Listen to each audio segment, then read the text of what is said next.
नमस्कार बच्चों, आज हम करेंगे वर्कशीट नंबर 23 जो है क्लास 10th के स्टूडेंट्स के लिए। ये आपके भूगोल के चैप्टर नंबर 4 कृषि पर आधारित है और ये आपकी 27 अगस्त 2020 की वर्कशीट है। पिछली वर्कशीट में हमने जाना था कि भारत में फसलों का वर्गीकरण है वो दो तरह से किया जाता है। एक तरह के वर्गीकरण में हमने कृषि को 3 भागों में बांटा था, प्रारंभिक जीविका निर्वाह कृषि, दूसरा था गहन जीविका कृषि और तीसरा था वाणिज्यिक कृषि। और जो दूसरा वर्गीकरण था वो किस मौसम में कौन सी फसल होती है उसके आधार पर उनका वर्गीकरण किया गया था। एक थी रबी की फसल, दूसरी खरीफ की और तीसरी जायद की। रबी की फसल जो है वो सर्दियों की फसल होती है, खरीफ की फसल जो है वर्षा ऋतु वाली होती है और जो जायद की फसल होती है वो खरीफ और रबी के बीच में जो ग्रीष्म काल आता है उसमें बोई जाती है। और आज जो हम बात करेंगे वो बात करेंगे भारत की प्रमुख खाद्य फसलें और खाद्यान्नों के अलावा जो अन्य खाद्य फसलें उनकी। ठीक है, तो इसमें सबसे पहली जो फसल है वो कौन सी है? चावल। चावल जो है हमारे भारत देश की प्रमुख खाद्यान्न फसल है। इसको मतलब बहुत ज़्यादा लोग जो है इसको खाने में इस्तेमाल करते हैं और विश्व में चीन के बाद भारत जो है दूसरा सबसे बड़ा उत्पादक देश है। यानी सबसे ज़्यादा चीन में चावल होता है और दूसरे नंबर पर भारत में। अब देखते हैं इसको मिट्टी और जलवायु कैसी चाहिए। मिट्टी चाहिए इसको चीका मिट्टी और जलो मिट्टी का कॉम्बिनेशन। चीका मिट्टी होती है वो वाली मिट्टी जिसके कण सबसे ज़्यादा बारीक होते हैं। ठीक है, और इसको तापमान चाहिए 25 डिग्री सेल्सियस से ज़्यादा और वर्षा चाहिए 100 सेंटीमीटर से अधिक। ठीक है, ये ध्यान रखना बेटा, चावल एक खरीफ की फसल है और खरीफ की फसलों को बहुत अधिक मात्रा में पानी की आवश्यकता होती है। तो ये उन्हीं क्षेत्रों में उगाई जाएगी जहाँ पर पानी जो है भरपूर मात्रा में उपलब्ध हो, चाहे वो बारिश का हो, चाहे वो नहरों या नलकूपों द्वारा हो। ठीक है, तो अब देखते हैं ये कौन कौन से राज्यों में जो है हमारी चावल की फसल जो है उगाई जाती है मुख्य रूप से। आप इस मानचित्र में भी देख सकते हो। ठीक है, तो इसमें है सबसे पहले उत्तर पूर्वी क्षेत्र। ठीक है, उत्तर पूर्वी क्षेत्र, तटीय क्षेत्र, तटीय आप इस नक्शे में देख सकते हो तटीय क्षेत्र। उसके बाद है तमिलनाडु, पश्चिम बंगाल, उड़ीसा और पश्चिमी उत्तर प्रदेश में जो ये है चावल का फसल जो है वो बोई जाती है। आप इस मानचित्र में भी ये देख सकते हो। अब आते हैं हमारी अगली फसल की तरफ, वो है गेहूँ। गेहूँ जो है भारत की दूसरी प्रमुख फसल है और विश्व में ये जो भारत है वो दूसरा सबसे बड़ा उत्पादक देश है। ठीक है, यानी गेहूँ के उत्पादन में भारत का नंबर क्या है? 2। अब देखते हैं कि इसको मिट्टी किस तरह की चाहिए। इसको चाहिए दोमट मिट्टी। बेटा मिट्टी का जो चैप्टर है वो आपका चैप्टर नंबर 1 था, मिट्टी एक संसाधन के रूप में। जिसको थोड़ी सी भी दुविधा हो आप अपने बुक में से उस चैप्टर को पढ़ सकते हैं या इससे संबंधित जो वीडियो यूट्यूब पे अवेलेबल है आप उनको देख सकते हैं ताकि आपको समझ में आ जाए कि कौन सी मिट्टी किस तरह की होती है। चलो, गेहूँ की फसल को कौन सी मिट्टी चाहिए? दोमट मिट्टी इसके लिए सबसे ज़्यादा उपयुक्त होती है। और तापमान कितना चाहिए इसको? तापमान चाहिए 20 से 25 डिग्री सेंटीग्रेड, है ना। 20 से 25 डिग्री सेंटीग्रेड के तापमान पे गेहूँ होता है और इसको बारिश जो होती है बहुत ज़्यादा नहीं चाहिए होती है। तो 50 सेंटीमीटर से 75 सेंटीमीटर के बीच की बारिश इसके लिए उपयुक्त होती है। अब देखते हैं कौन कौन से क्षेत्रों में होती है। उत्तर पश्चिम में गंगा सतलुज का मैदान। ठीक है, आप मानचित्र में भी देख सकते हो। दक्कन की काली मिट्टी का क्षेत्र, पंजाब, हरियाणा और मध्य प्रदेश में जो गेहूँ है वो बड़ी मात्रा में उगाया जाता है। अब चलते हैं अपनी अगली फसल की तरफ। अब जो मक्का है ये खरीफ की फसल है। ठीक है, और ये मोटे अनाजों में आता है। ठीक है, मोटे अनाज कौन कौन से होते हैं? ज्वार, बाजरा और मक्का, ये मोटे अनाज कहलाते हैं।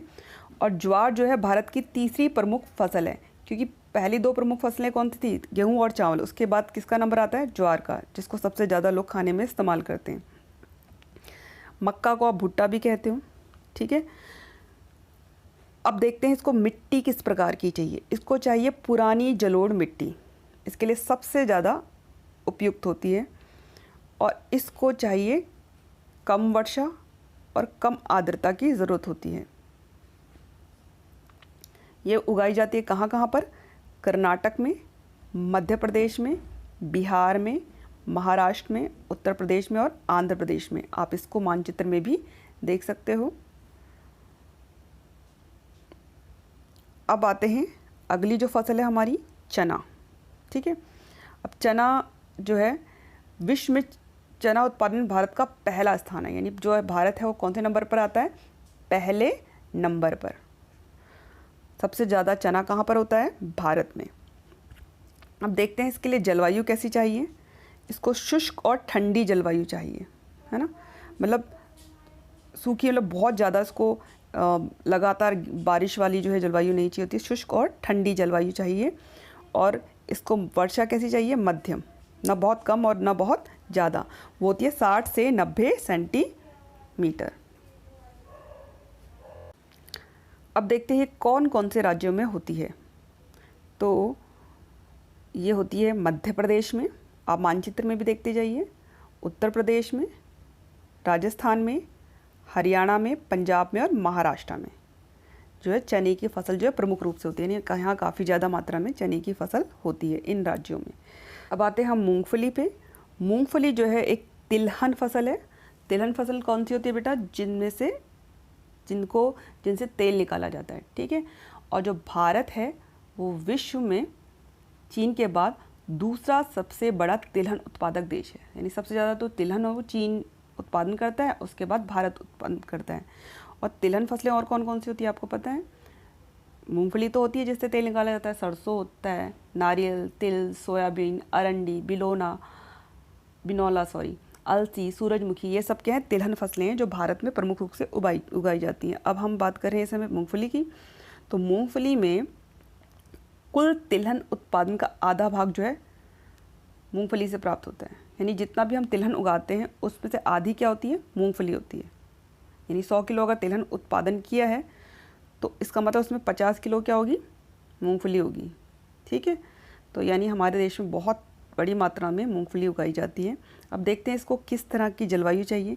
इसको चाहिए शुष्क जलवायु, और मिट्टी कैसी चाहिए इसको? दोमट या बलुई मिट्टी, है ना। बलुई मिट्टी होती है जिसमें बालू की मात्रा ज़्यादा होती है, और लाल बलुई मिट्टी इसके लिए बहुत ज़्यादा उपयुक्त है। अब देखते हैं कौन कौन से राज्यों में जो है मूंगफली उगाई जाती है। आप मानचित्र में देखिए, गुजरात, आंध्र प्रदेश, तमिलनाडु, कर्नाटक प्रमुख उत्पादक प्रदेश हैं। किसके? मूंगफली के। अब आते हैं गन्ना पे। ठीक है, गन्ना एक रोपण फसल है, आपको बताया गया था। ठीक है, रोपण फसलें बताई थी ना, कौन कौन सी थी? कॉफ़ी थी, केला और चाय। तो गन्ना एक रोपण फसल है। अब जो भारत है ना, ब्राज़ील के बाद भारत दूसरा सबसे बड़ा उत्पादक देश है, यानी सबसे ज़्यादा जो गन्ना है वो कहाँ पर होता है? ब्राज़ील में, उसके बाद भारत में। और ये भारत की प्रमुख नकदी फसल है।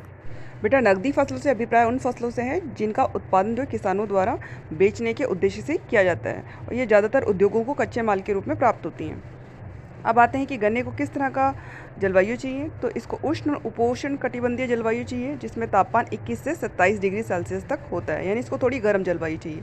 और वर्षा चाहिए इसको 75 से 100 सेंटीमीटर। और गन्ना सबसे अधिक कहाँ पर होता है? उत्तर प्रदेश, फिर कर्नाटक, तमिलनाडु और आंध्र प्रदेश में।